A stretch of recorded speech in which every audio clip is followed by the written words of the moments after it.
Deck builders add a unique mechanism to your board gaming collection. So what are the 10 best deck building board games? Find out on Legendary Tactics.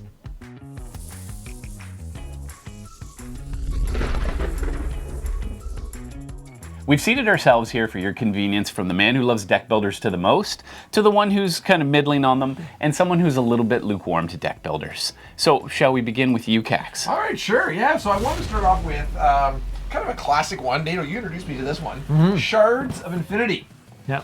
And it's a really neat little game. You kind of go through and you got your different factions. What I really like in particular about this deck builder is that the mechanism where you build power. And at a 30 power, it actually it's infinity damage. Yeah, well, it is brings infinity. Yeah, it allows a card to be played that basically is an auto win. Yeah. So yeah. So you can kind of create this timer, which is a really neat mechanic that this particular game brings into the into the mix. And you guys have played a ton of the digital edition of this. Yes, the digital edition is how we were mainly introduced to this, but we've played it a bit in analog format now that we have a copy. Too. So, Yeah. Okay, so does Shards of Infinity come from the Ascension universe? Yeah, so it's a different game system in some ways, and it's a different world, but same designer. So you get a lot of the same ideas. Kind of overlap. And that leads me to my number 3 or number 9 on this list, yes, which is Ascension. Okay. Now Ascension plays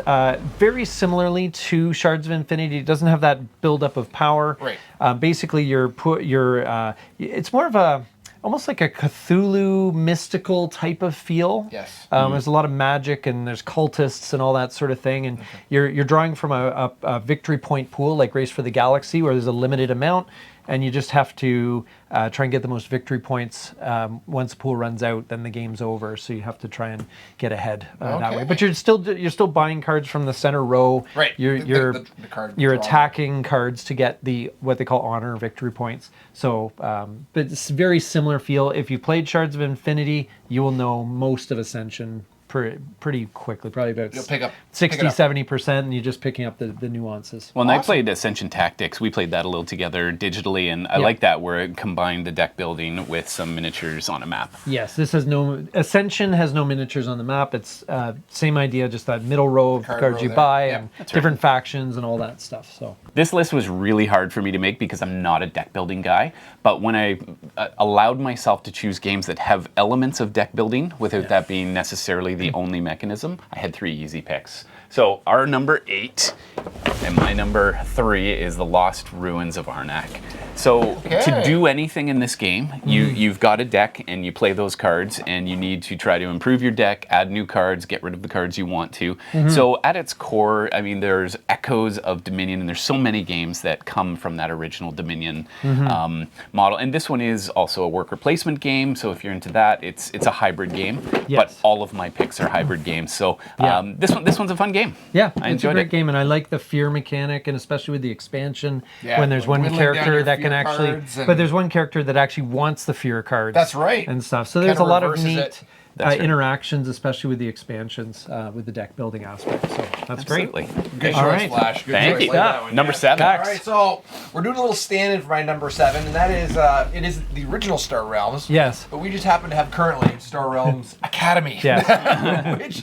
which will have to suffice for today's video. So Star Realms, though, very similar to Shards of Infinity. I do like with Star Realms, though, that there's 4 main factions that you can kind of tailor your deck to as you're drafting. Yes. And I really like the diversity of those different factions and how they kind of bounce off each other, but also you can kind of even like 2-faction it, where you have like dual factions where you're drawing cards, but you're also whittling down your deck, or you're attacking and you're also drawing, or different kind of combos that can really create some neat deck interplay in your building. For some reason, I totally agree with you, but for some reason in Star Realms that picking factions seems to work better than, say, Shards. Because there's some cards that are a different faction, but they're just useful. And so you pick them up anyway, so your deck becomes a little more mixed. And this one, you almost want to just Star Realms really hones in on that. Yeah. And it also hones in a lot more successfully, I think, on playing dual cards of the same faction. Yes. Where you can kind of really kind of gain some momentum and some damage, or some, protection. Yeah. Some defense. Yeah. So it's a great game. Yeah. All right. Okay. Next up, we have Legendary Alien. Okay, neato. Oof. Legendary Encounters. Small box. Now, this is my pick of the Legendary series. Now, obviously, there's Legendary Marvel, which is a bit of a different animal.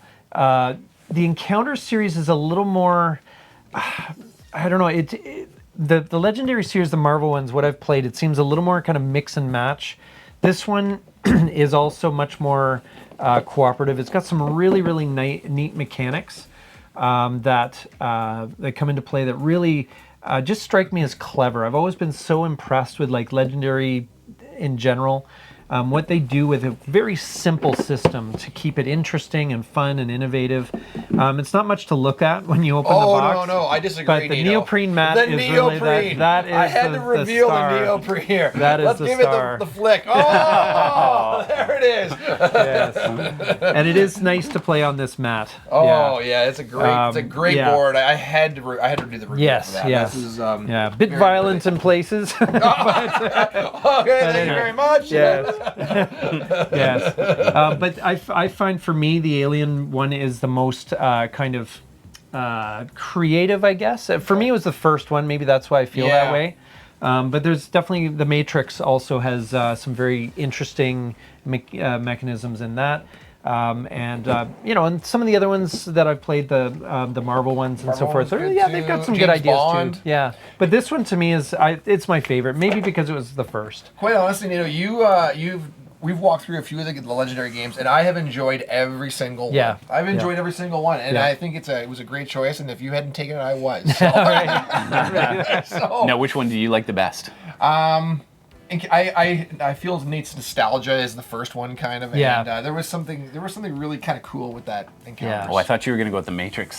That's probably number 2. Okay. Yeah, I really did like that one. Matrix as well. is number 2 for me as well. Yeah. So you're up next. I am indeed, and my number 5 is Undaunted 2200 Callisto. Now, I could have chosen any of the games from the Undaunted world. They all use the same mechanism of getting cards in hand in order to control certain units and to move them forward.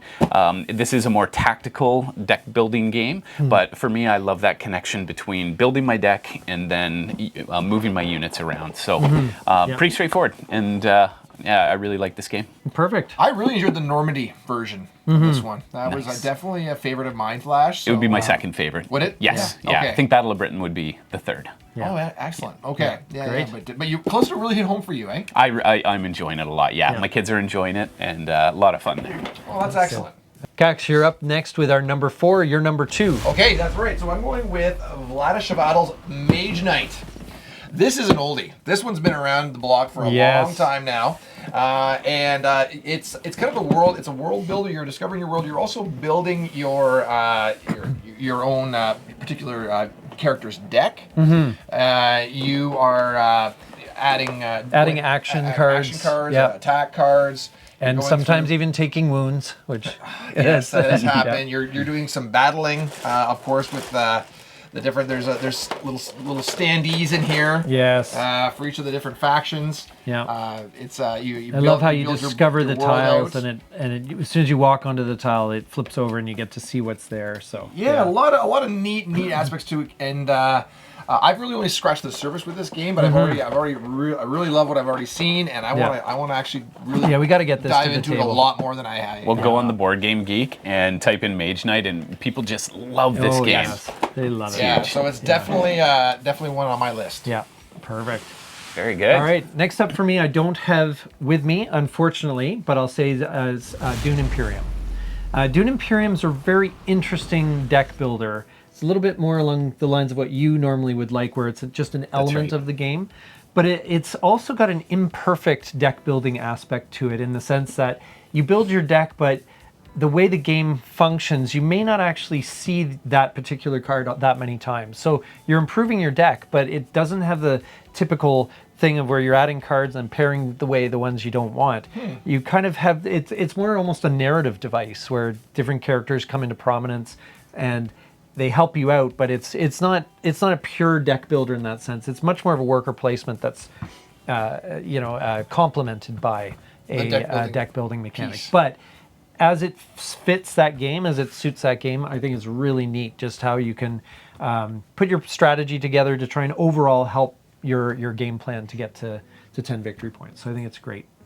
Great version, and I really recommend Dune Imperium is my top deck builder, even though it is one element of a bunch of them. So, yeah, well, it feels like it's like a bit of that Arnak situation where deck building is like a little component bit like built into it that really helps that game shine. Yes. Yeah. But I really like it. All right, and now up for your number 1. That's right, in our overall channel, number two. Very good. So it's Moonrakers, and that's not a good sound, but that's okay. It's got jiggled. Moonrakers. Oh, yeah, the money. The money was flashing. That's okay. It's a nice money flash. Absolutely. These coins are beautiful. So I love a game that you can teach someone by saying, hey, are you familiar with Dominion? So it's the exact same. You get 5 cards, and whatever you can do with those cards, you're thrusting to try to get more cards, or you're adding energy, or essentially you're just trying to piece together the best deck that will cycle itself in order to enact the best turn possible. And win the most missions, or win as many missions even on your own. Yes, that's right. And there's a lot more to this game than just deck building. It's not a pure deck builder. Yeah. But for me,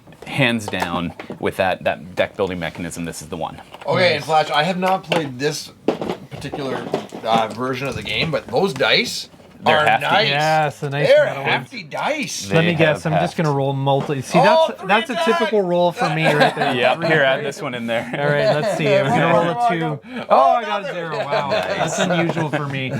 Whatever the maximum is possible. Was that crisis, or what do they call that?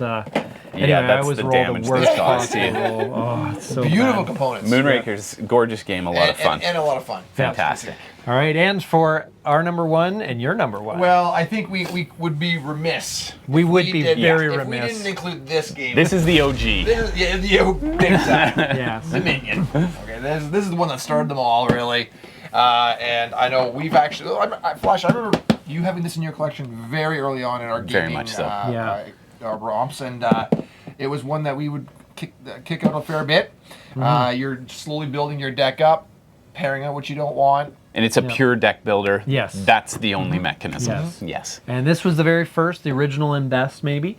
But yeah, They did do expansions, I believe. They on have this, right? numerous expansions. Yes. Yes. Stacks and stacks. Many expansions. Yeah. And I know because we've always just stuck with the pure, just the regular. Yeah, I've tried a few of the expansions, and they're good. They mix it up. Yeah, like they're I don't know. They really took the idea as far as it can go, but it is still a great game. It earned this badge of approval for a reason. Spiel des Jahres 2009. 2009. Yeah, so you can't go far wrong if you're looking for a place to start with deck building. Dominion really is the best place, I think, to start.